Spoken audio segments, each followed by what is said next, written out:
everybody, welcome to our channel Easy Shala. So today we are going to study our physics first chapter of final exams, that is electricity. So today we'll be going and we'll study very basic about electricity.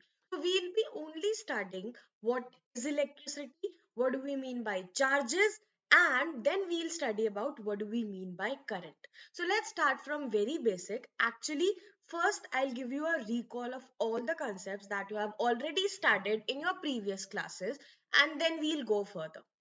थोड़ा सा मैं बता देती हूँ और फिर शायद आप लोगों को याद आ जाए कि आप लोगों ने क्या क्या करा था. तो if we are talking about electricity, so electricity is a form of energy.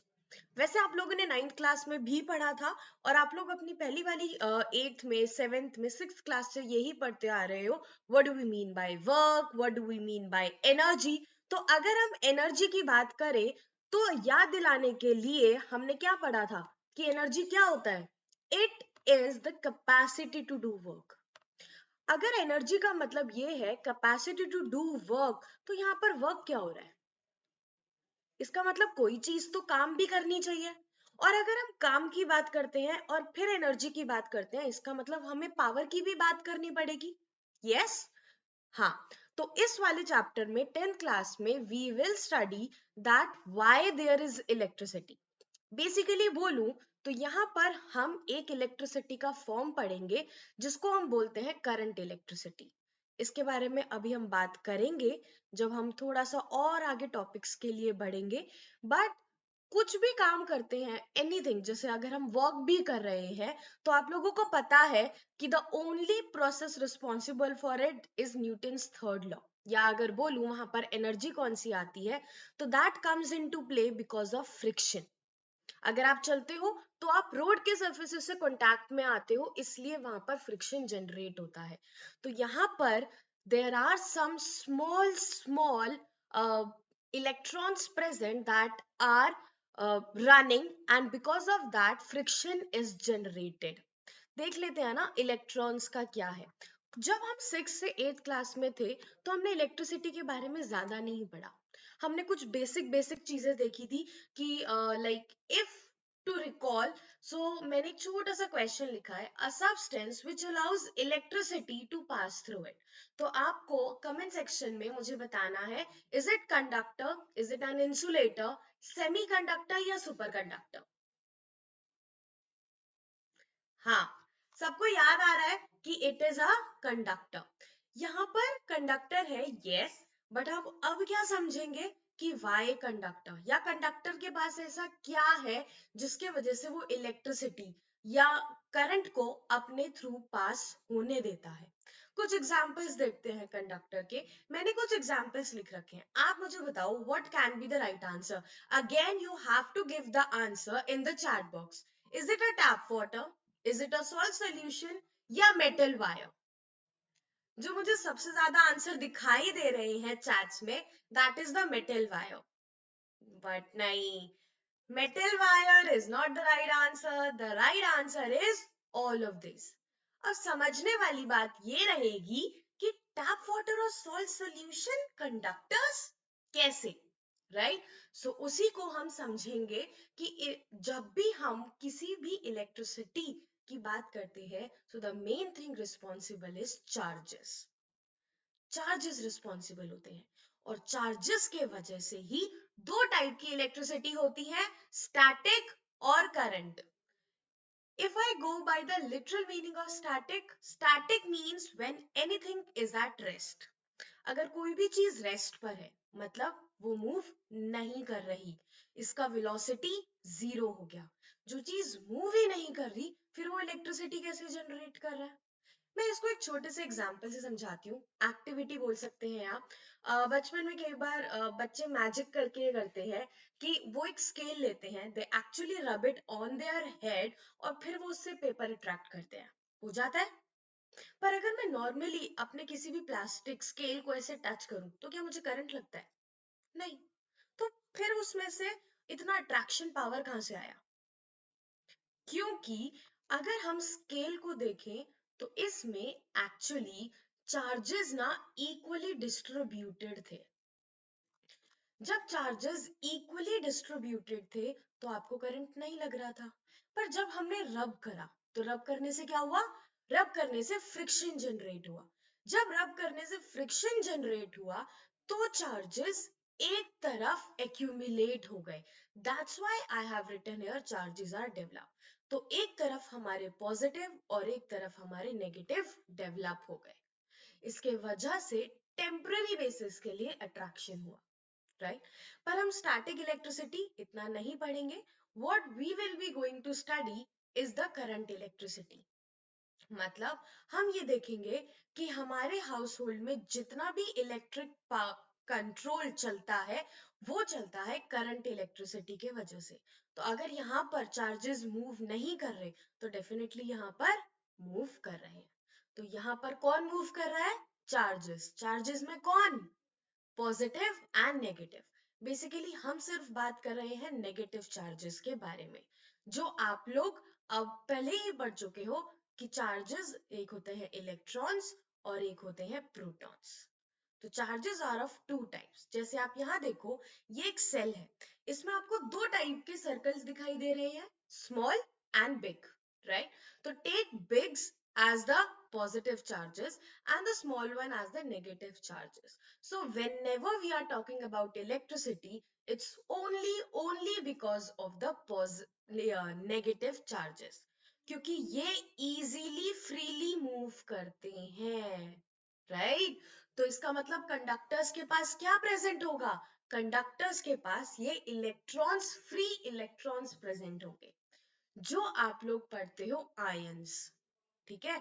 तो कंडक्टर्स के पास यही आयंस होते हैं। जैसे अगर हम बात करें सोडियम की या हम बात करें कॉपर वायर्स की, तो कॉपर वायर्स का आप सबको एटॉमिक नंबर पता है, राइट? तो आप बता सकते हो कि it has n number of electrons, मतलब इसमें बहुत सारे इलेक्ट्रॉन्स हैं। मुझे एक इलेक्ट्रॉन से तो लेना देना ही नहीं है, क्योंकि एक इलेक्ट्रॉन तो कभी फ्रिक्शन जनरेट करेगा ही नहीं, बहुत सारे इलेक्ट्रॉन होंगे। तो मुझे टोटल वायर में कितने सारे इलेक्ट्रॉन है उसी से मेरा चार्ज डिसाइड होगा, राइट? तो हम टोटल चार्ज, मतलब चार्ज को हम रिप्रेजेंट करते हैं क्यू से, हर चीज का एक एब्रिविएशन यूज करते हैं। तो यहाँ पर हम स्मॉल क्यू लिखते हैं या आप कैपिटल क्यू भी लिख सकते हो। एन मतलब कितने, और एक इलेक्ट्रॉन का चार्ज, दैट जब हमने इलेक्ट्रॉन डिस्कवर करने का पढ़ा था तभी हमने देख लिया था कि इलेक्ट्रॉन का चार्ज होता है 1.6 इंटू 10⁻⁹ कूलम्स, ठीक है? तो आपको टोटल चार्ज इससे पता चल जाएगा, राइट? इससे फायदा क्या होगा? जैसे अगर हम बात करें टैप वाटर की, जो अभी लास्ट क्वेश्चन गलत हुआ है, उसमें क्या होता है कि जैसे ही हम इसमें इलेक्ट्रिसिटी पास करते हैं या हम इसको डिसोसिएट करने की कोशिश करते हैं तो ये ब्रेक हो जाता है आयंस में। अब ये देखो देखो, यहाँ पे प्रोटॉन्स फ्री चार्जेस हो गए ना, मतलब इसके पास है ही नहीं इलेक्ट्रॉन्स, राइट? और ये हो जाता है O2- एक्सेस में हो गए। अब क्या होता है कि बहुत सारे वाटर मॉलिक्यूल्स ब्रेक हो जाते हैं, तो फायदा क्या होता है कि ये मिलके बन जाता है हाइड्रोनियम प्लस। तो ये जब भी आयंस होंगे ना, ऐसे प्लस और माइनस, हमेशा वहां से इलेक्ट्रिसिटी कंडक्ट होगा। ऐसे ही आप सॉल्ट वाला भी देख लो, salt is Na plus and Cl minus, तो ये ब्रेक हो जाएगा। ब्रेक हो जाएगा तो देखो चार्जेस आ गए, चार्जेस आएंगे तो वो फ्री हो गए। मतलब जैसे एक बच्चे को छूट मिल गई हो कि जा जी ले अपनी जिंदगी, तो वो मजे से अपनी रनिंग करते हैं, मतलब वो फ्रिक्शन जनरेट करते हैं across a conductor and they allow the electricity to pass through it. Electricity, electricity कोई दिखने वाली चीज नहीं है, बट इन चार्जेस के वजह से एक फ्रिक्शन जनरेट होता है जिसके वजह से हमारा करंट फ्लो करता है, ठीक है? तो करंट के बारे में पढ़ेंगे, उससे पहले एक न्यूमेरिकल करेंगे। This is very important numerical. मैंने अभी अभी आपको एक फॉर्मूला बताया, दोबारा पढ़ लेते हैं, that is Q is equal to n e. तो using this formula let's calculate the number of electrons. हमें क्या फाइंड करना है? वी नो दिस, हमें गिवन क्या है? देखो, हमें गिवन है Q is equal to 1 coulomb, n हमें फाइंड करना है, और इलेक्ट्रॉन का हमें ऑलरेडी पता है दैट इट इज 1.6 इंटू 10⁻⁹, ठीक है? तो अब हम फॉर्मूले में लगा देंगे 1 is equal to n into 1.6 into 10 to the power minus 19। तो डिवाइड कर दो 1.6 into 10 to the power minus 19 is equal to n। जब आप इसको सॉल्व करोगे तो आपका कुछ वैल्यू आ जाएगा 0.0625 और ऊपर आप 10 टू द पावर 19 को एज इट इज लगा दोगे। But because sorry, it's not 0.06, it's 0.6। ठीक है, तो 0.625 आपका आ जाएगा। बट हमें इसे स्टैंडर्ड फॉर्म में देना होता है। आप ऐसे भी आंसर छोड़ सकते हो, चांसेस होते हैं कि ठीक है मैम ठीक कर देते हैं क्योंकि आपने यहाँ पर पावर सही लगा रखा है, बट ये स्टैंडर्ड फॉर्म नहीं होता। आपने मैथ्स में अपना एक्सपोनेंट्स एंड पावर में स्टैंडर्ड फॉर्म पढ़ा होगा, तो आप एक डिजिट के बाद ही अपना डेसिमल लगा सकते हो। तो आप इसका एक पावर कम कर दोगे तो करेक्ट आंसर क्या हो गया 6.25 इंटू 10 टू द पावर 18। बहुत इंपॉर्टेंट क्वेश्चन है क्योंकि बच्चे 1 कूलम फटाफट से लगा के ना सीधा सीधा अपना यही आंसर टिक कराते हैं, वो देखते भी नहीं है कि यहाँ पे माइनस नहीं है। कंफ्यूज करने के लिए आपको ऐसे ऑप्शंस दिए जाते हैं, राइट? सो आई होप समझ आ रहा है, राइट? या so let's understand about the electric current. जैसे आप देखो करंट क्या होता है, rate of flow of charges. जहां पे भी हम ये बात करते हैं ना रेट ऑफ फ्लो, मतलब हम किसके रिस्पेक्ट में देख रहे हैं, टाइम के रिस्पेक्ट में। हम ये देख रहे हैं कि अगर मेरा कोई भी छोटा सा वायर है इतना सा, तो यहाँ पर बहुत सारे इलेक्ट्रॉन्स फ्लो कर रहे हैं, ठीक है। पर हम ये देख रहे हैं कि इस पॉइंट से इस पॉइंट तक आने तक उसने कितना टाइम लिया। जब हम ये दोनों को कंपेयर करते हैं तब हम उसे कहते हैं करंट। उसको हम रिप्रेजेंट करते हैं आई से। तो अब इसको लिखेंगे कैसे, चार्जेस को किससे रिप्रेजेंट कर रहे थे, क्यू से, बाकी टी। तो फॉर्मूला क्या बन जाएगा, I is equal to Q upon T. अभी अभी देखा Q का यूनिट क्या हो गया, कूलम। T का SI यूनिट क्या होता है, सेकेंड।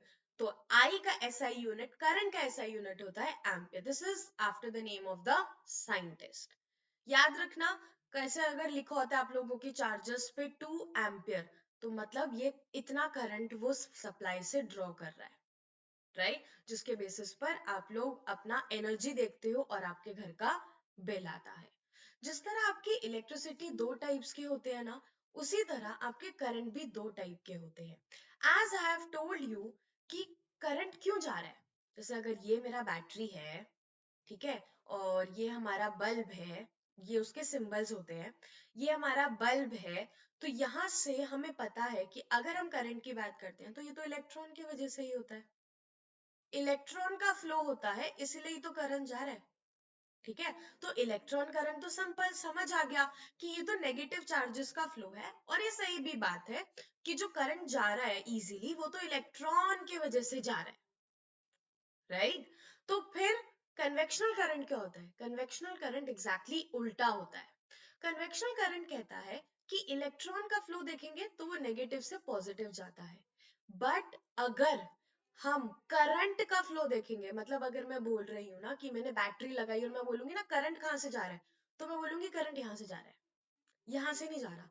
यस, करंट जो ड्रॉ हो रहा है वो इलेक्ट्रॉन्स की वजह से हो रहा है, पर कन्वेक्शनल कैसे है, तो हम ये कह सकते हैं कि this electron current is practically important, because सच्चाई में तो यही हो रहा है, but this is not important. Actually अगर इसी की वजह से हो रहा है तो हमने कन्वेक्शनल करंट क्यों ऐसे करा। जब ये पूरा करंट के बारे में स्टडी करा जा रहा था तो एक नॉर्मल सा रूल निकाला गया कि फॉर एग्जाम्पल दो बच्चे हैं और या दो भाई हैं, एक बड़ा और एक छोटा। अगर छोटे को कोई भी ऐसे काम मिलता है तो डेफिनेटली वो बड़ा भाई, क्योंकि उसके पास ज्यादा कैलिबर है या कह लो ज्यादा एक्सपीरियंस है, वो डेफिनेटली उसकी हेल्प करता है, राइट?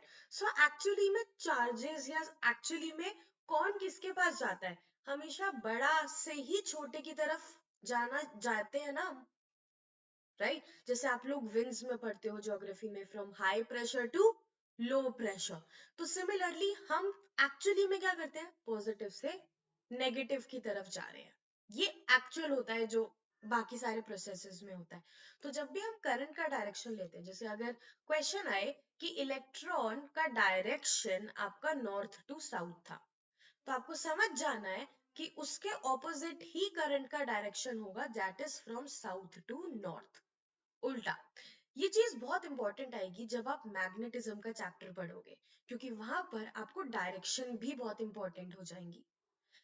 इसके पीछे का लॉजिक यही है, but still it's not that much practically important, because जो भी सारे फ्लो ऑफ चार्जेस चल रहे हैं ना, वो हमारे इलेक्ट्रॉन्स के वजह से चल रहे हैं।